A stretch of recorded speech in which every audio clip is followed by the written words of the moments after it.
Acts 22 to 25. Brothers and fathers, hear my defense, which I now make to you. And when they heard that he spoke to them in the Hebrew language, they were even more quiet.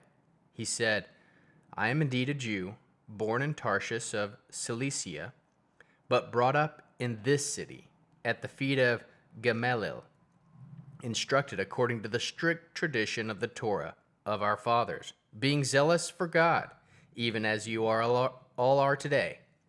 I persecuted the way to death, binding and delivering into the prisons both men and women, as also the Kohen Gadol and all the council of the elders testify, from whom also I received letters to the brothers, and traveled to Damascus to bring them also, who were there, to Jerusalem in bonds to punishment.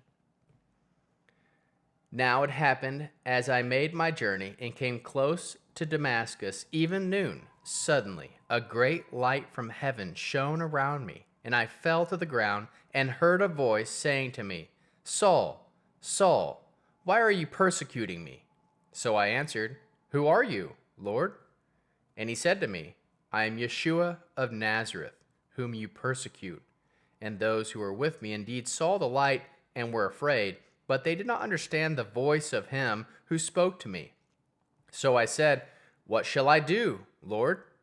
And the Lord said to me, Arise, and go to Damascus, and there you will be told about all the things which you are appointed for you to do. And since I could not see for the glory of the light, being led by the hand of those who were with me, I came into Damascus. And Ananias, a certain devout man, according to the Torah, well reported by all the Jews who lived in Damascus, came to me, and standing by me said to me, Brother Saul, receive your sight. And in that very hour I looked up at him, and he said, The God of our fathers has appointed you to know his will, and to see the Zaddik, and to hear a voice from his mouth. For you will be a witness for him to all men of what you have seen and heard. Now, why do you wait? Arise and be immersed and wash away your sins, calling on the name of the Lord. And it happened, when I had returned to Jerusalem, and while I prayed in the temple, that I fell into a trance and saw him saying to me, Hurry and get out of Jerusalem quickly, because they will not receive testimony concerning me from you. And I said, Lord, they themselves know that I am in prison and beat in every synagogue those who believed in you. And when the blood of your witness Stephen was shed, I also was standing by, consenting to his death and guarding the cloaks of those who killed him. Then he said to me, Depart, for I will send you out far from here to the Gentiles. And they listened to him until he said that. Then they lifted up their voice and said, Rid the earth of this fellow, for he is not fit to live. And as they cried out, they threw off their cloaks and threw dust into the air. And the commander ordered him to be brought into the barracks, saying that he should be examined by scourging, so that he might know why they were shouting against him that way. But when they had tied him up with thongs, Paul asked the centurion who stood by, Is it lawful for you to scourge a man who is a Roman and not found guilty? When the centurion heard this, he went to the commander and told him, Watch what you're about to do, for this man is a Roman.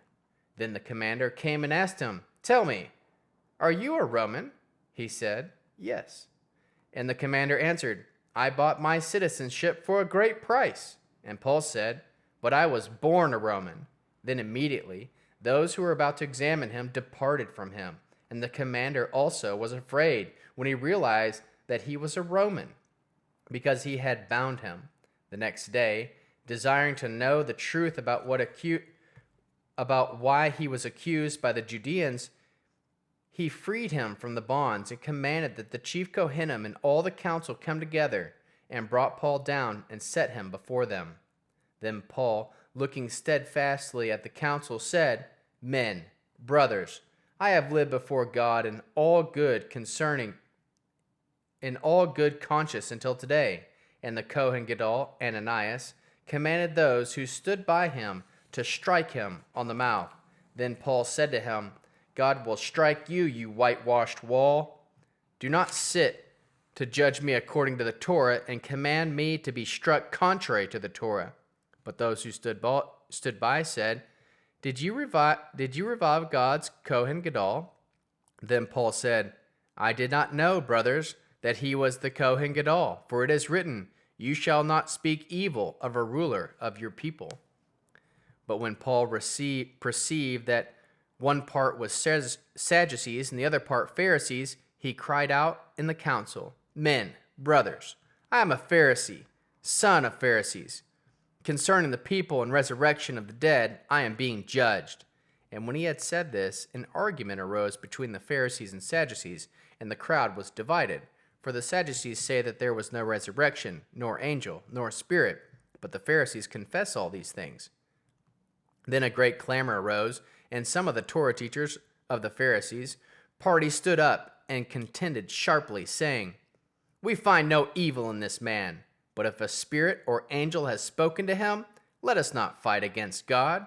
And when a great argument arose, the commander, fearing that Paul would be torn into pieces by them, commanded the soldiers to go down and take him by force from among them and bring him into the barracks.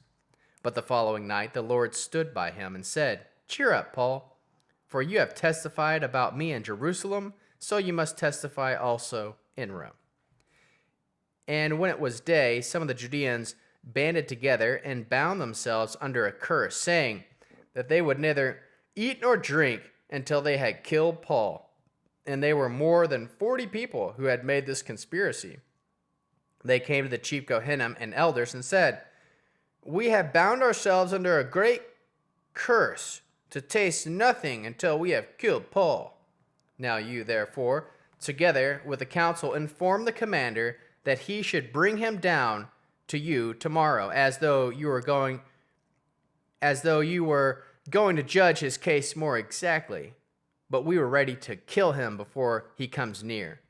But when Paul's sister's son heard of their ambush, he came and entered into the barracks and told Paul.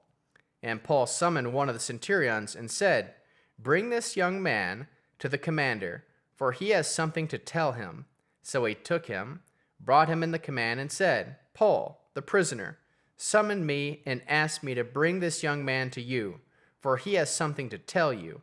And the commander took him by the hand, and going aside, asked him privately, What is it that you have to tell me? And he said, The Judeans have agreed to ask you to bring Paul down to the council tomorrow, as though intending to inquire somewhat more accurately concerning him. Therefore, do not yield to them, for more than 40 men lie in wait for him, and have bound themselves under a curse to neither eat nor drink until they have killed him. And now they are ready, looking for the promise from you. So the commander dismissed the young man, charging him, Tell no one that you have revealed these things to me. And he called to himself 2 of the centurions and said, Prepare 200 soldiers to go as far as Caesarea, for 70 horsemen and 200 men armed with spears at the third hour of the night. And he asked them to provide animals, that they might set Paul on one and bring him safely to Felix the governor. And he wrote the letter like this: Claudius Lysias, the most excellent governor, Felix, greetings. The man was seized by the Judeans and was about to be killed by them. When I came with the soldiers and rescued him, having learned that he was a Roman, desiring to know the cause why they accused him, I brought him down to their council.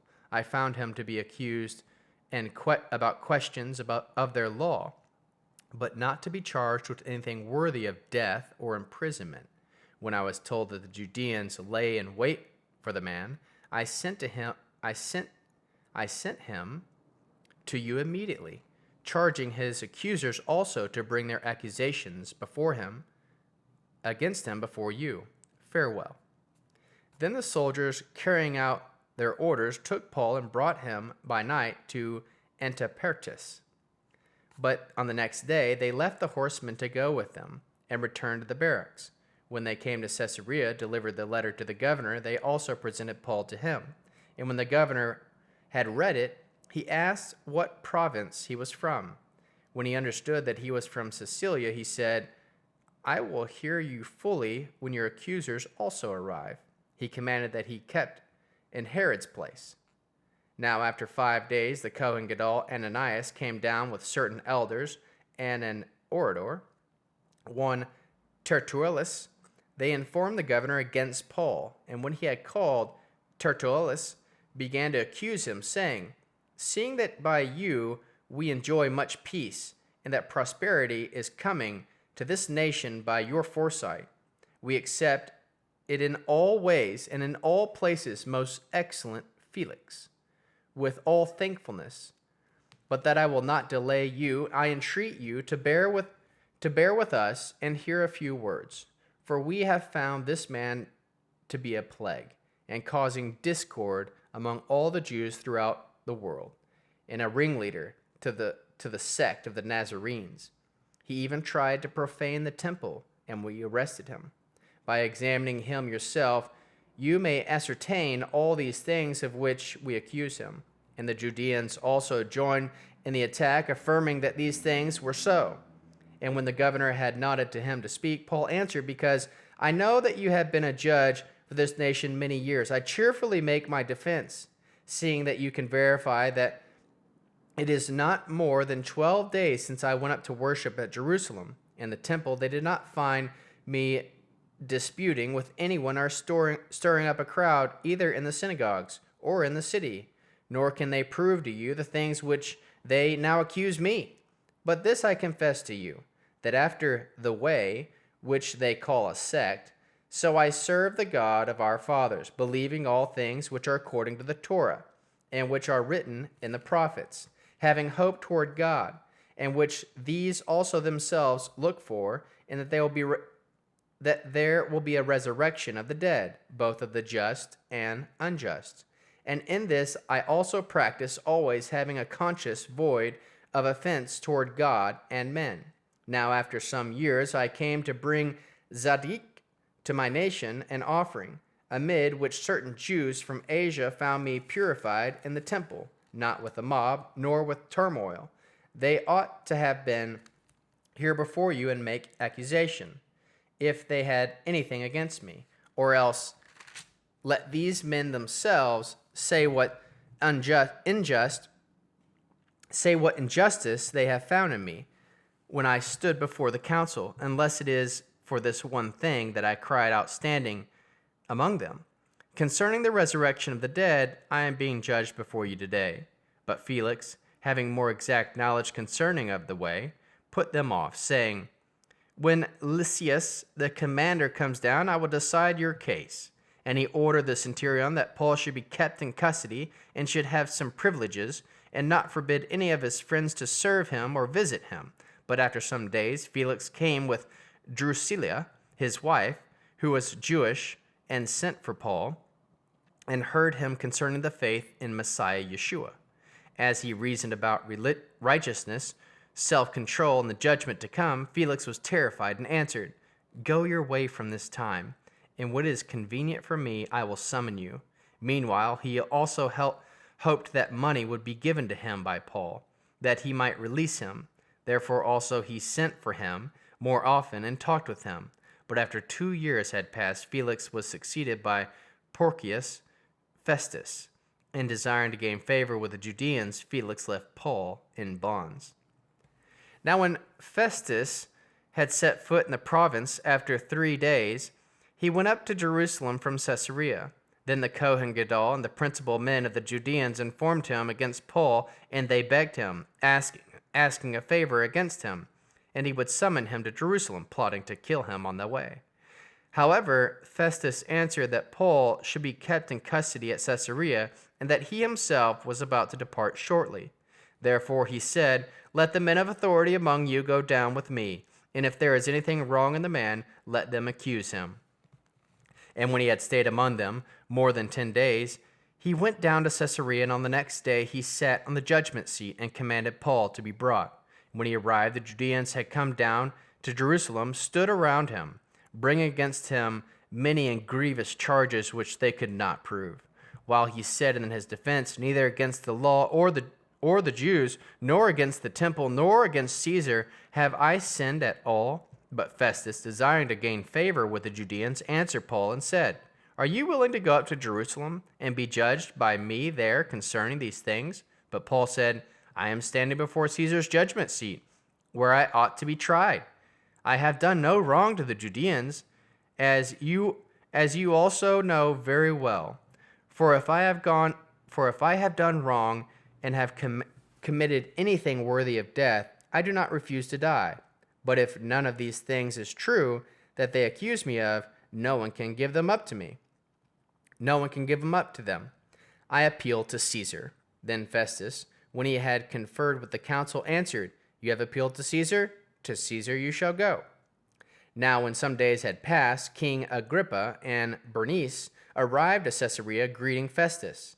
And as he stayed there many days, Festus laid Paul's case before the king, saying, There is a certain man left a prisoner by Felix, about whom, when I was at Jerusalem, the chief Kohanim and the Jews' elders informed me, asking for a sentence against him.